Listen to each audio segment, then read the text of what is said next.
এই ঘটনাটা যদি আমরা দেখি সেটা কি ওয়া ইয কুলতুম ইয়া মূসা, এবং স্মরণ করো যখন তোমরা বললে হে মূসা লান নাসবির আলা তা'আমিন ওয়াহিদ, আমরা কিছুতেই একই খাবারের ধৈর্য ধারণ করতে পারব না। অর্থাৎ এই মান্না সালওয়া খেতে, খেতে আমরা অস্থির হয়ে গিয়েছি।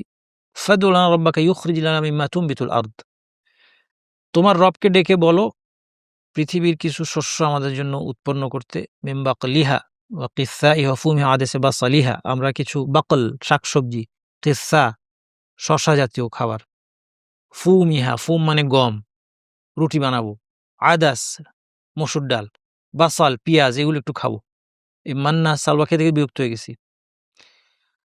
মুসা আসলাম বলেন ক্বালা আতাস্তাবদিলুনা আল্লাযী হুয়া আদনা বিল্লাযী হুয়া খায়র, তোমরা কি যেটা উত্তম এটা পরিবর্তন করে নিকৃষ্ট কিছু নিতে চাচ্ছ? অর্থাৎ মান্না এবং সালওয়া অনেক উত্তম খাবার তোমাদের জন্য, বিনা কষ্টে তোমাদের কাছে আসছে।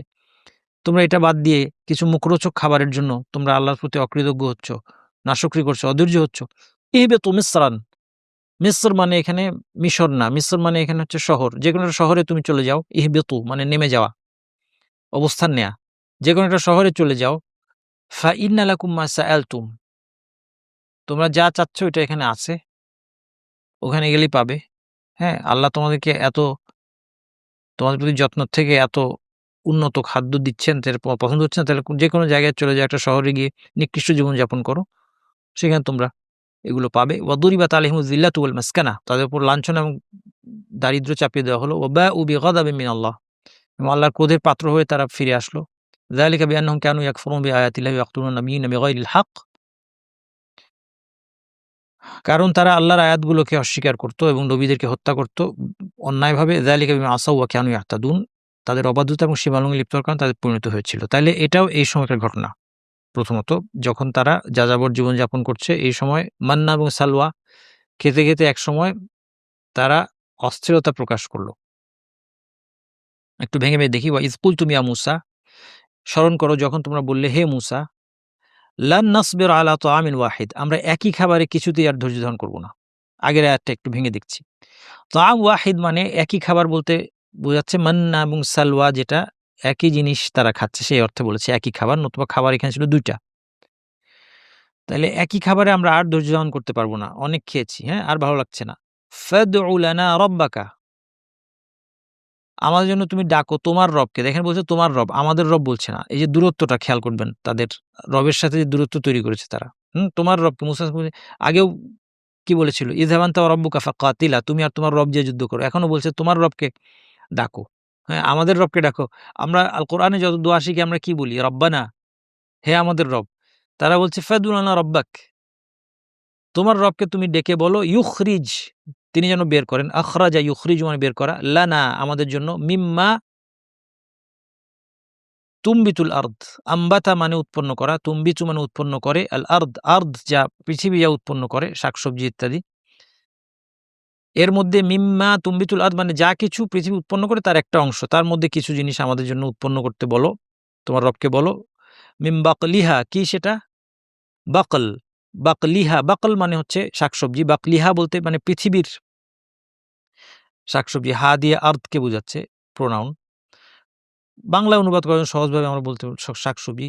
ওয়া কিসসা ইহা, কিসসা কাকুর বলে, শসা জাতীয় একটা ফল। ওয়া ফুমিহা, ফুম মানে গম। ওয়া আদাসিহা, আদাস মানে হচ্ছে মসুর ডাল। ওয়া বাসালিহা, বাসাল মানে হচ্ছে পেঁয়াজ। এগুলো আমরা খেতে চাই, হ্যাঁ? আল্লাহ যেন আমাদেরকে এগুলো দেন। ক্বালা মূসা আলাইহিস সালাম বললেন, ক্বালা বললেন, আস্তাস্তাবদিলুন, এটাও বদল থেকে আসছে, আপনারা খেয়াল করলে বুঝবেন। আস্তাস্তাবদিলুন, তোমরা কি চেঞ্জ করতে চাচ্ছ? আল্লাযী হুয়া আদনা, যেটা আদনা নিকৃষ্ট, বিল্লাযী সেটার সাথে, হুয়া খাইর যেটা উত্তম, যেটা খাইর উত্তম সেটার সাথে যে নিকৃষ্ট সেটাকে পরিবর্তন করতে চাচ্ছ? ইহবিতু মিসরান, তোমরা কোনো একটা শহরে চলে যাও। ফা ইন্না লাকুম মা সাআলতুম, কেননা নিশ্চয়ই সেখানে তোমাদের জন্য রয়েছে মা, যেটা সাআলতুম, যেটা তোমরা চাচ্ছ এটা সেখানে আছে। যেকোনো একটা শহরে গেলে তোমরা পাবে। ওয়াদুরিবাত আলাইহিমুয যিল্লাহ, তাহলে এখন দেখেন এই যে বনু ইসরাইল এই দাবিটা করেছে যে আমাদের আর একই খাবার সহ্য হচ্ছে না, এর মধ্যে খুব খারাপ কয়েকটা জিনিস আছে। এখান থেকে আমাদের শিক্ষা নেওয়া দরকার যে আমরা যেন তাদের মতো না করি। তারা আল্লাহর নিয়ামতের প্রতি বিরক্তিবোধ করেছে এবং তাদের মধ্যে কাছে একঘেয়েমি চলে আসছে। অথচ এই নিয়ামতটা দেখেন আল্লাহ সুবহানাহু ওয়া তাআলা সহজে তাদেরকে রিজিকের ব্যবস্থা করে দিয়েছে। তাদেরকে কোনো পরিশ্রম করতে হচ্ছে না। তাদের উচিত ছিল এটা ব্যবহার করে আল্লাহর ইবাদতে আত্মনিয়োগ করা। কিন্তু তারা সেটা করে নাই। ২ নম্বর তারা আল্লাহকে মুসার রব হিসেবে উল্লেখ করছেন। নিজেদের রব তো বলতে পারছে না সে। তাহলে আল্লাহর সাথে তার অন্তরের দূরত্বটা খেয়াল করেন। আল্লাহর নেয়ামতকে সে তুচ্ছ তাচ্ছিল্য করেছে। তোয়ামিন ওয়াহিদ তারা কি বলছে? এত উত্তম খাবারটাকে বলতেছে একটা খাবার। তার মানে এটা নেয়ামতকে তুচ্ছ তাচ্ছিল্য করা। এরপর তারা দুনিয়ার ক্ষণিক আনন্দকে প্রাধান্য দিচ্ছে। নতুবা তারা তো এটা নিয়ে ব্যস্ত হওয়ার কথা ছিল না। তাদের মধ্যে নবী রাসূল আছেন, তাদের মধ্যে আসমানি রিজিক তাদের সাথে আছে। তাদের ইবাদতে ব্যস্ত হওয়ার কথা ছিল। কিন্তু তারা আখিরাত ও দুনিয়াকে প্রাধান্য দিচ্ছে। এবং তারা নেয়ামতের এই মূল্য বুঝতে পারছে না। ফলে তারা তুচ্ছ জিনিস চাচ্ছে। এবং তাদের ধৈর্যের অভাব এবং সর্বোপরি তাদের এই অকৃতজ্ঞতা। আমরা যেন এরকম না হই। আমরা এবং আমি আপনাকে প্র্যাকটিক্যাল উদাহরণ দিব। আমার বাড়ি সিলেটে। আমাদের আত্মীয়স্বজনের মধ্যে এটা আমার দেখা। তাদেরকে আল্লাহ সুবহানাহু ওয়া তাআলা অনেক জায়গা জমি দিয়েছেন। এবং তারা ঘরে বসে খেতে পারে। তারা ঘরে বসে আরাম করে সসম্মানে নিজের বাসায়, নিজের এলাকায় আমি সিলেটি তো আমার একাধিক আত্মীয়স্বজন আছেন। উনাদেরকে আমি দেখেছি। তারা নিজের দেশে, হ্যাঁ? মুসলিমদের দেশ, নিজের দেশে, নিজের ভূমি, নিজের বাসাবাড়ি আছে, ভিটেমাটি সব আছে। সেখানে বসে তাদের রিজিকের কোনো অভাব নেই। আল্লাহ সুবহানাহু ওয়া তাআলা বসে তারা খেতে পারছে। কিন্তু তারা কোথায়? তারা এই নেয়ামতকে তুচ্ছ জ্ঞান করে, এই নেয়ামতকে পায়ে ঠেলে আমি বলব আমার ভাষায়, আল্লাহ মাফ করুন। তাদের কারো কানে আমার কথা পৌঁছে তারা আসলে ক্ষমা সুন্দর দৃষ্টিতে দেখবেন। কিন্তু নসিহত হিসেবে বলছি এমনটা যেন আমরা না হই। হ্যাঁ, সিলেটি মানুষ আপনারা জানেন যে লন্ডন আমেরিকায় যায়। এটি তাদের একমাত্র জীবনের লক্ষ্য থাকে এবং অনেক সময় তারা গর্হিত কাজ করে যায়। একে তো আছে যে অবিশ্বাসী দেশে গেল, এটা তো বাদই থাকলো। আর পিতৃপরিচয় পর্যন্ত চেঞ্জ করে ফেলে। ভয়াবহ একটা অন্যায় কাজ অবিশ্বাসী দেশে যাওয়ার জন্য। দেখেন, এই উত্তম জীবন ছেড়ে তারা সেই নিকৃষ্ট জীবন কি কারণে শুধুমাত্র? কি কারণে? সেখানে গিয়ে তারা কি করে? আপনারা জানেন বিভিন্ন ধরনের জব করতে হয়। এবং এই জিনিসটা আমি শুধু আমাদের সিলেটের লোক না, নন সিলেটের মধ্যেও দেখেছি এই কাজ করতে এবং খুব করুণ অবস্থায় তারা সেখানে কিন্তু আসলে অনেক সময় করুণ জীবনযাপন করে। অত্যন্ত নিকৃষ্ট জীবনযাপন করে। অনেক আছে। বিভিন্ন দেশে চলে যায়। কোনমতে বিদেশ কিসের জন্য বলেন? আল্লাহ সুবহানাহু ওয়া তাআলা তাদেরকে যে রিজিক দিয়েছিলেন, তাদের তো এর প্রয়োজন ছিল না কোনো। তাদেরকে যথেষ্ট খাওয়া ছিল না? ছিল। কিন্তু তারা মনে করছে যে এখানে পড়ে থাকা আমাদের জন্য অসম্মান বা হোয়াটএভার। আমাদেরকে আমেরিকান হতে হবে, লন্ডনী হতে হবে।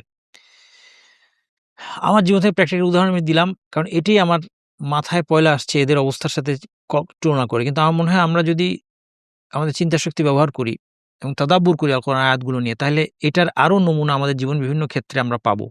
হতে পারে এটা আমাদের রান্নাবান্নার মধ্যে। দেখেন, আমাদের বাঙালিদের রান্নাবান্নাটা কত জটিল। আমরা রান্নাবান্নার পেছনে কত সময়, কত মুখরোচক মসলা আর এগুলো না হলে আমাদের খাওয়া মুখ দিয়ে গলা দিয়ে নামে না, তাই না? এই জিনিসগুলো, হ্যাঁ, আমাদের মা-বোনরা খুশি হবেন আমি জানি। রান্নাঘরের চাবি যাদের কাছে তারা খুশি হবেন। তো এই জিনিসটা আসলে চিন্তা করা দরকার। এত সময় আমরা এই খাবারের পেছনে ব্যয় করে রাখি, এটা আমরা কি ওদের মতো হয়ে যাচ্ছি? হুম? আমরা কি আরো সিম্পল খাবার খেতে পারি না? আমার তো জীবনের জন্য খাদ্য, খাদ্যের জন্য জীবন না। খাইবার জন্য তো আমরা বাঁচি না, বাঁচার জন্য খাই। যাই হোক, এরপর আল্লাহ সুবহানাহু ওয়া তাআলা বলছেন, এখন বলা হচ্ছে এরপরে এই আয়াতের শেষাংশে এটার সাথে আগের অংশের লিঙ্ক থাকতে পারে, নাও থাকতে পারে। ওয়াদুরিবাত আলাইহিমুয যিল্লাতু ওয়াল মাসকানা। এখন তাদের উপর ২ টা জিনিস আল্লাহ চাপিয়ে দিয়েছেন, আল্লাহ বলছেন। সেই বনু ইসরাইলের উপর একটা হচ্ছে জিল্লা হচ্ছে লাঞ্ছনা, হ্যাঁ? লাঞ্ছনা। জিল্লা হচ্ছে লাঞ্ছনা। মাসকানা একটা অর্থ হচ্ছে দারিদ্র্য। অনেকে অনুবাদ করেছেন দারিদ্র্য। কিন্তু মাসকানা হচ্ছে মোর অফ অভাব এবং দারিদ্র্যের ফলে যে দুর্দশাটা দেখা যায় একটা মানুষের মধ্যে, সেটা। এবং অনেক সময় প্রকৃত অভাব না থাকা সত্ত্বেও তার মধ্যে এই দুর্দশা দেখা যেতে পারে। এটাই ইম্পোর্টেন্ট বনু ইসরাইলের জন্য, হ্যাঁ? আল্লাহ বলছেন, "ওয়াদুরিবাত আলাইহিমুয যিল্লাতু ওয়াল মাসকানা।" তাদের উপর অভাব এবং দারিদ্র্যের দুর্দশা চাপিয়ে দেওয়া হলো। এমনকি তারা সচ্ছল হলেও তাদের অন্তরে বিদ্যমান অভাববোধের কারণে তারা সর্বদা অত্যন্ত লোভী। তাবারি, বাগাবী প্রমুখ এই কথাটা বলেছেন। যে এমন না যে আসলে এটার মানে এই না যে তাদের কখনো টাকা-পয়সা থাকবে না। টাকা-পয়সা থাকতে পারে। কিন্তু তারা সবসময় দেখবেন অতীতকাল থেকে আজ পর্যন্ত অত্যন্ত লোভী এবং অন্যের সম্পদ দখল করে অন্যকে শোষণ করে যেকোনো মূল্যে তাদের সম্পদ বাড়াতে থাকা, এই ধরনের প্রবৃত্তি তাদের মধ্যে থাকে। হ্যাঁ? এটাই হচ্ছে তাদের অভাববোধ, অন্তরের অভাববোধ।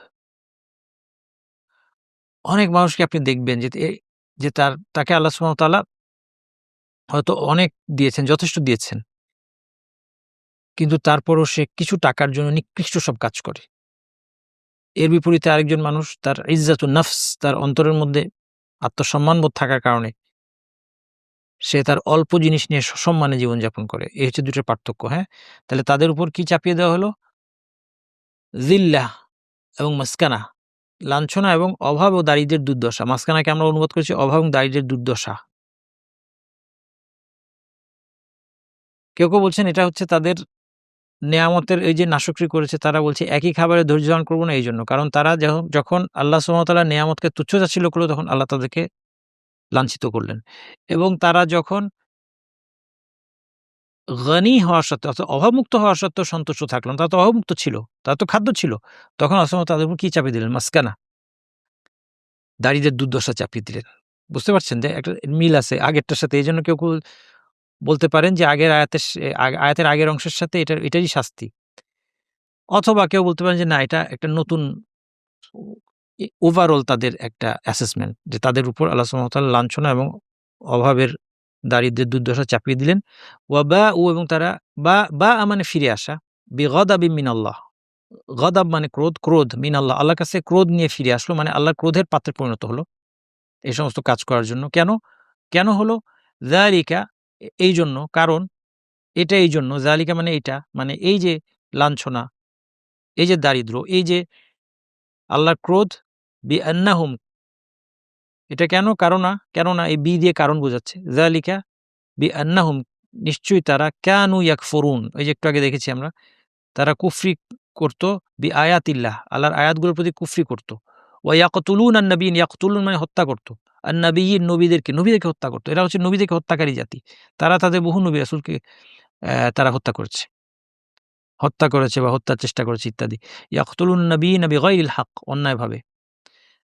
যালিকা, এই শাস্তি কি জন্য? বিমা আসাউ, ইসয়ান, আসাউ এসেছে ইসয়ান থেকে। ইসয়ান মানে অবাধ্যতা। এটা তাদের অবাধ্যতার কারণে। ওয়া কানু ইয়াতাদুন, ইতিদার কারণে। অবাধ্যতা, আল্লাহর অবাধ্যতায় লিপ্ত হয় এবং ইতিদা, সীমা লঙ্ঘন, সৃষ্টির প্রতি সীমা লঙ্ঘন এবং আল্লাহর সীমারেখা অতিক্রম করা। কানু ইয়াতাদুন মানে তারা সীমা লঙ্ঘন লিপ্ত হতো। তাদের পাপাচার এবং সীমা লঙ্ঘন লিপ্ত হওয়ার কারণে। তা দেখেন কি কারণে তাদের এই লাঞ্ছনা, দারিদ্র্যের দুর্দশা এবং আল্লাহর ক্রোধ? কুফরির কারণে, আল্লাহর আয়াতকে অস্বীকার করা। ২ নম্বর নবীদেরকে হত্যা করা। ৩ নম্বর পাপাচারে লিপ্ত হওয়া। ৪ নম্বর সীমা লঙ্ঘনে লিপ্ত হওয়া। এগুলো থেকে আমাদেরকে যেন সাবধান থাকতে হবে, যেন আমাদেরও একই পরিণতি না হয়।